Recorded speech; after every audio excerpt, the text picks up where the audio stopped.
Saudara, rancangan revisi Undang-Undang Nomor 5 Tahun 2014 tentang aparatur sipil negara telah disahkan menjadi undang-undang oleh Komisi 2 DPR RI dan pemerintah. Salah satu poin yang disahkan yaitu ketiadaan larangan bagi anggota TNI Polri untuk mengisi jabatan ASN tertentu. Nah, pastinya ini pro kontra muncul karena dianggap ini adalah mengembalikan begitu ya dui fungsi ABRI yang telah dihapus saat reformasi. Apa kira-kira plus minusnya dari kebijakan ini kita bahas bersama dengan pengamat kebijakan publik Trubus Rahardiansyah. Selamat pagi Pak Trubus. Ya, selamat pagi, Mbak. Selamat pagi. Baik Pak Trubus, Ya. Anda melihatnya urgensi bagi DPR dan juga pemerintah untuk mengesahkan undang-undang ini sebetulnya apa sih Pak?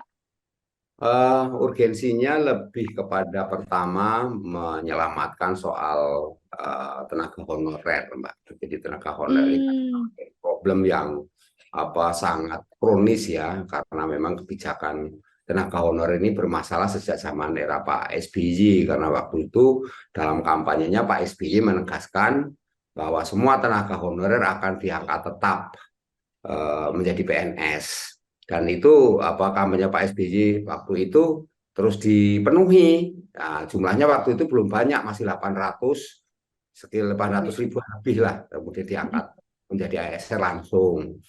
Nah, kemudian menjadi masalah kemudian karena selanjutnya itu jumlah honorer itu membengkak banyak, sampai sekarang jumlahnya sekitar 3 jutaan lebih, 4 jutaan semua itu. Jadi ini masalahnya jadi makin ruwet karena apa? Karena itu tenaga honorer itu dimanfaatkan oleh kepala daerah dan keluarganya juga, tim ses dan keluarganya untuk menjadi tenaga honorer. Nah, itu menjadi semakin banyak. Kedua, persoalan ini Mbak, persoalan P3K, itu pegawai pemerintah dengan perjanjian kerja, yang akhirnya waktu itu dianggap bahwa P3K ini eh, ya, silakan Pak. nah, ya waktu itu ASN itu menganggap bahwa yang namanya P3K itu masih dianggap kelas 2 karena dia di bawah PNS. Jadi orang berbondong-bondong memburu PNS-nya, bukan P3K-nya. Itu, Mbak. Jadi seolah-olah orang itu menjadi PNS jauh lebih mulia, lebih utama daripada menjadi P3K, pegawai pemerintah dengan perjanjian kerja. Nah, kemudian sekarang telah diputus dalam revisi Undang-Undang Nomor 5 Tahun 2014 ini disamakan. Jadi tidak ada perbedaan P3K dengan ASN, dengan PNS. Cuman kalau nggak ada bedanya, sekarang kenapa ada masalah, ada istilah P3K dan masalah PNS itu, jadi harusnya kan semua jadi PNS aja Jadi semuanya. PNS aja, iya benar-benar Pak. Ngapain apa kalau nggak ada perbedaannya, terus mau ngapain kan itu ya. Jadi itu yang menjadi problem. Yang ketiga ya persoalan ini Mbak, persoalan mengenai yang akan kita bahas mengenai TNI Polri. Nah, itu ada yang boleh duduk di jabatan sipil. Selama ini kan menjadi problem karena Heeh. dalam praktek, dalam aturannya itu dilarang, tetapi dalam prakteknya banyak mempraktekkan gitu dalam dilaksanakan. Jadi aturan yang ada itu dilarang, Pak. Dalam Undang-Undang TNI misalnya pasal 47 ayat 1 itu prajurit itu boleh memegang jabatan di luar keprajuritan kalau mereka sudah mengundurkan diri atau pensiun. Itu, Mbak. Kemudian di Undang-Undang Polri, Undang-Undang Nomor 2 itu, terutama pasal 28 ayat 3 kalau nggak salah itu, uh, Polri atau kepolisian itu bisa menjabat di luar jabatan kepolisian Polri kalau mereka mengundurkan diri atau pensiun. Begitu, Mbak. Jadi itu yang menjadi problem di situ. Nah, undang-undang ASN yang sekarang yang direvisi itu ternyata dengan konsep resiprokal itu saling ini tukar-tukaran kesetaraan lah, kesetaraan, maka diperbolehkan baik TNI Polri boleh menjabat di sipil, ya kan, kemudian seluruh untuk yang sipil ASN juga boleh menjabat di TNI Polri. Hanya masalahnya ini problemnya itu bagaimana pembatasannya. Kelihatannya undang-undang yang disahkan pemerintah ini penuh dengan setengah hati, juga penuh dengan keraguan-keraguan karena kan tidak diperjelas lagi berapa sesungguhnya yang harus ditempatkan TNI Polri di itu berapa, kemudian syarat-syaratnya apa. Nah, kemudian untuk bidang-bidang apa saja yang boleh itu tidak Masih belum ya, Pak? masih belum, dan itu alasannya oleh pemerintah itu tergantung masing-masing kebutuhan apa lembaganya masing-masing, lembaga yang membutuhkan. Dan alasan pemerintah lagi yang baru ya alasannya ini kan apa undang-undang belum ada apa PP-nya, nanti di PP-nya yang akan diatur seperti itu. Nah, jadi dalam hal ini memang apa publik melihat memang dalam penempatan terhadap apa TNI Polri di sipil itu memang apa bertentangan dengan aturan yang ada. Di satu sisi juga memang ini Mbak apa ada ketakutan kembalinya dui fungsi ABRI yang dulu pernah di apa istilahnya itu banyak digugat masyarakat lah, yang akhirnya diatur kembali bahwa TNI ya mengurusi dalam hal keamanan negara, kemudian untuk kepolisian terkait dengan penegakan aturan hukum dan ketertiban masyarakat. Begitu Mbak. Baik. Jadi ini semuanya seperti itu. Baik, nah Pak Trubus kan selama ini begitu ya Pak Trubus, TNI Polri ini kan bisa punya kesempatan untuk mengisi gitu ya di instansi sipil, tapi tidak sebaliknya gitu Pak Trubus, ASN tidak bisa menduduki posisi TNI Polri gitu ya. Dan sekarang pada UU ASN yang baru yang tadi Pak Trubus juga sebutkan gitu kan, ASN memiliki dua jenis jabatan, antara lain ada jabatan manajerial, ada juga non manajerial. Nah, TNI dan Polri ini masuk ke dalam yang non manajerial. Boleh dijelasin nggak sih Pak Trubus, non manajerial ini apa gitu? Iya, non apa TNI Polri di jabatan non manajerial itu artinya Mm-mm. dia tidak dalam konteks ini apa namanya kepemimpinan, Mbak. Jadi jabatan sebuah jabatan Oh, oke. strategis itu intinya.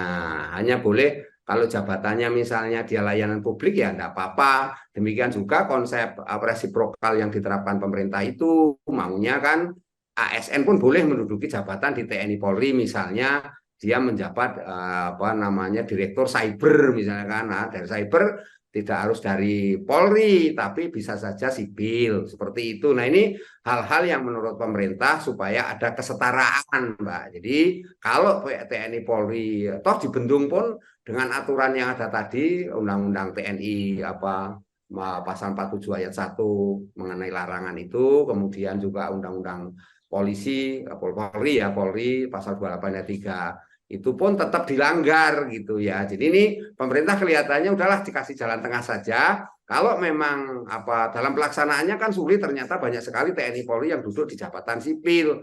Nah, sementara yang sipil nggak boleh kan gitu. Jadi akhirnya dibukalah apa jalan win-win solutionnya adalah ASN yang sipil ini boleh juga menduduki di jabatan TNI Polri yang sifatnya itu jabatannya adalah non manajerial atau non strategis. Kan nggak mungkin misalnya Panglima TNI itu harus dari hari ini Oh. apa sipil kan itu Mbak. Jadi harus serang kira-kira seperti itu Mbak maksudnya. Oke, baik, clear ya, berarti itu yang dimaksud dari non manajerial tadi ya. Nah, tapi Ya, kan Pak, biasa kalau dalam setiap kebijakan lah, apapun, tidak hanya kebijakan publik, namanya pro kontra ini pasti ada gitu ya Pak ya, Trubus. Tapi kan ya. kalau kita ngomongin soal undang-undang terkait tentang aparatur sipil negara ini yang telah disahkan, ini kan pasti ada plus minusnya. Kalau dari Pak Trubus sendiri boleh nggak dijabarkan kepada kita, plusnya apa? Kita ke plusnya dulu, baru ke minusnya Pak Trubus. Ya, plusnya ini undang-undang tentang ASN yang direvisi ya, Undang-Undang Nomor 5 Tahun 2014 yang direvisi ini, Mhm.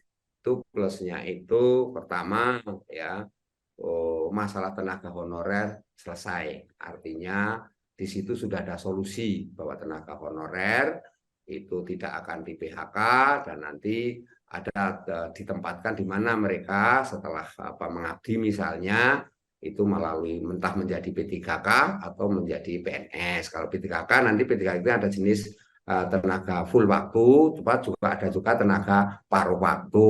Itu nanti rencananya ke sana, Mbak. Yang kedua, persoalan ini perbedaan kesenjangan antara PNS dan P3K itu. Nah, PNS P3K ini selama ini kan soal apa ada pandangan bahwa seorang PNS lebih prioritas, lebih super gitu ya daripada P3K. P3K.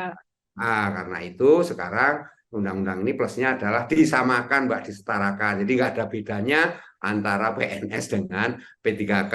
Hanya menurut saya ini jadi problemnya adalah, lah ini masalahnya terus gimana? Apa namanya tetap beda, walaupun kalau fungsinya sama atau fungsinya fasa dan persoalannya hak-hak dan kewajibannya sama ya, kenapa harus namanya beda gitu. Nah, jadi itu plusnya. Yang plus lain adalah ini Mbak, persoalan apa ya, mengenai ini apa namanya, pegawai yang ada di 3T ini Mbak, di 3T. Mhm. 3T itu apa, tiga terluar, terdepan, dan apa itu Oh, 2A, 3T itu. Nah, itu diselesaikan dengan memberikan insentif tersendiri dia. Itu jadi hmm. insentif tersendiri untuk mereka-mereka ASN yang bekerja di 3T tadi Mbak. Nah, di 3T pokoknya terluar, terdepan, apa ini gitu. Itu mereka mendapatkan insentif sendiri.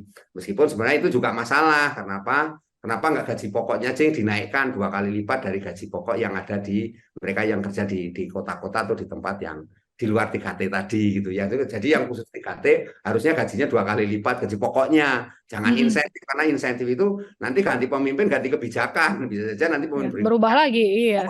berubah lagi gitu loh Mbak. Jadi menurut saya kenapa Ya. ini juga kelihatan setengah hatinya di sana.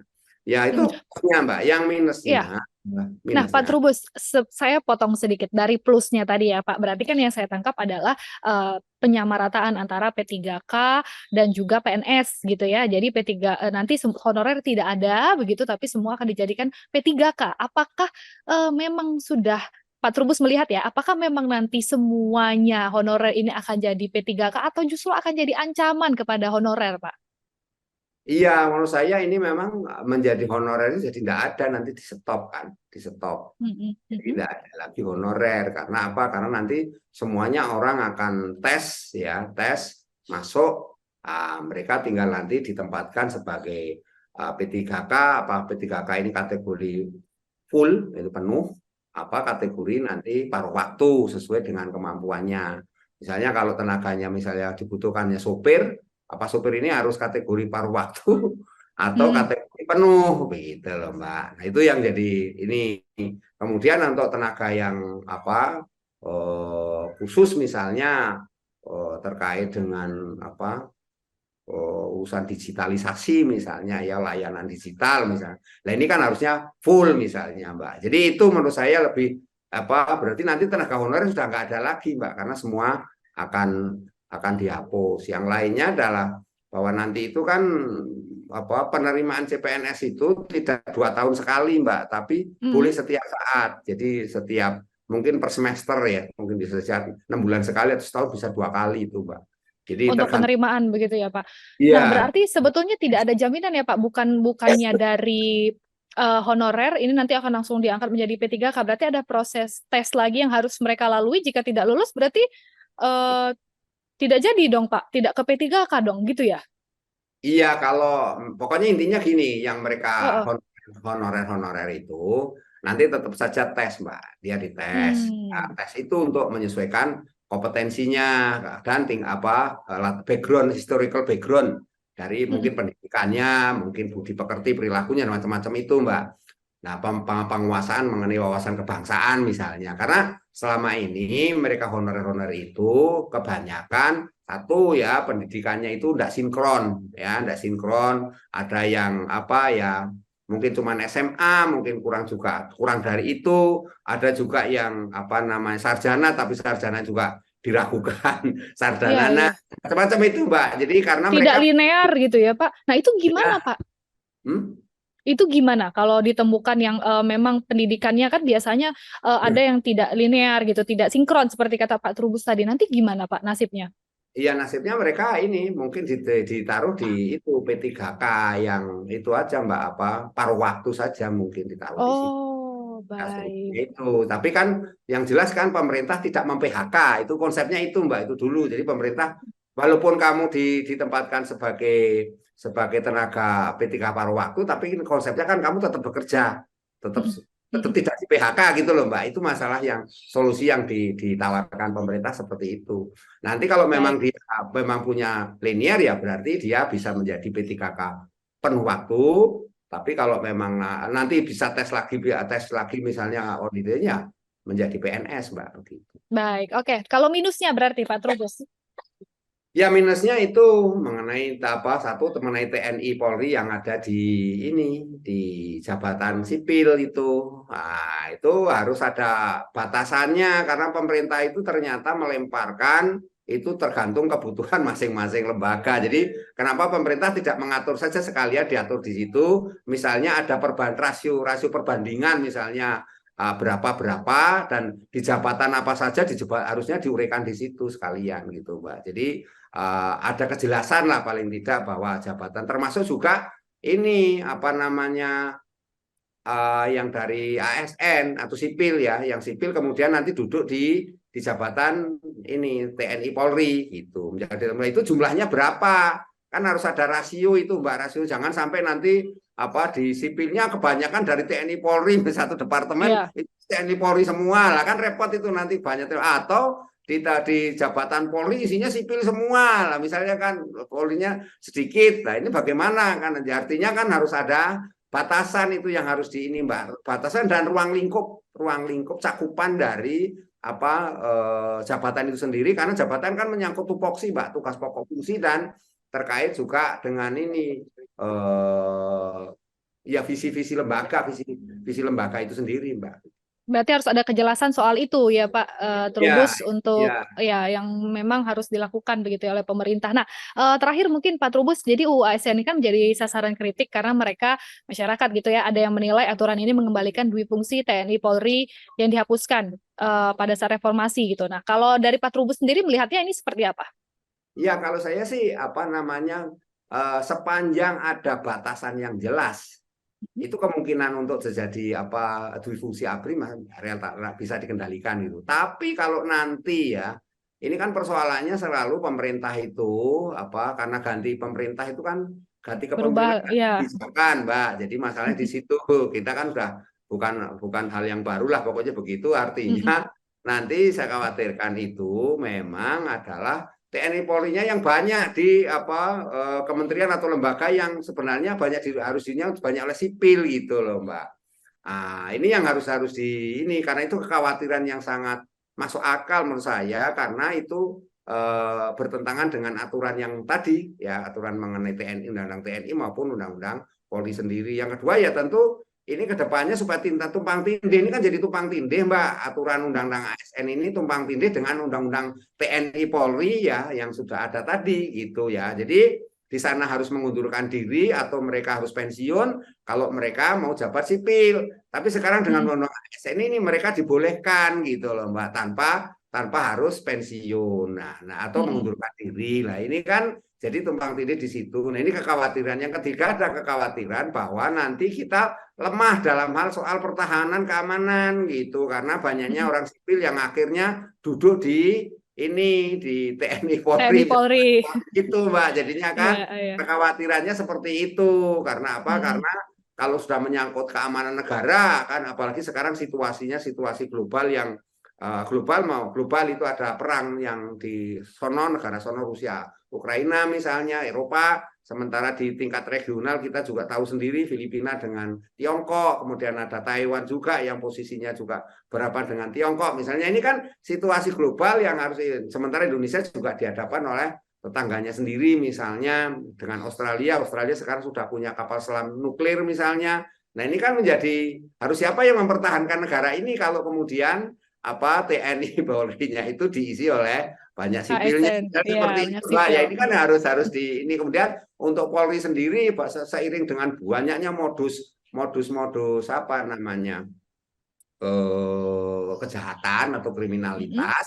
Nah itu khawatirnya itu kalau banyak sipilnya nanti jadi prosesnya lambat, Mbak. Bisa orang melakukan penyidikan orang sipil juga bisa gitu tapi kan lambat gitu ya kemudian melakukan penangkapan semua nanti serba terlambat dan apa kriminal makin menjadi-jadi, Mbak. Itu yang jadi masalah karena orang sipil yang mengisi itu kan kebiasaan orang sipil kan Mbak lambat lelet gitu kan.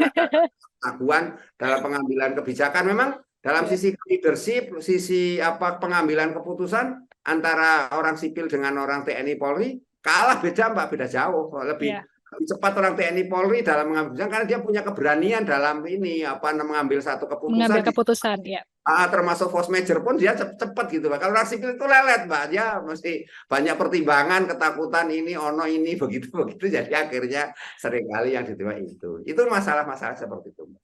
Baik, artinya memang kekhawatiran masyarakat ini adalah kekhawatiran yang masuk akal dan tentunya untuk menghadapi hal ini batasan yang jelas gitu ya, Ya, Pak Trubus diperlukan begitu. Baik, terima kasih Pak Trubus Rahardiansyah, pengamat kebijakan publik telah berdiskusi bersama kami di Sedang Viral pagi ini. Salam sehat selalu Pak Trubus. selalu Mbak. Semoga.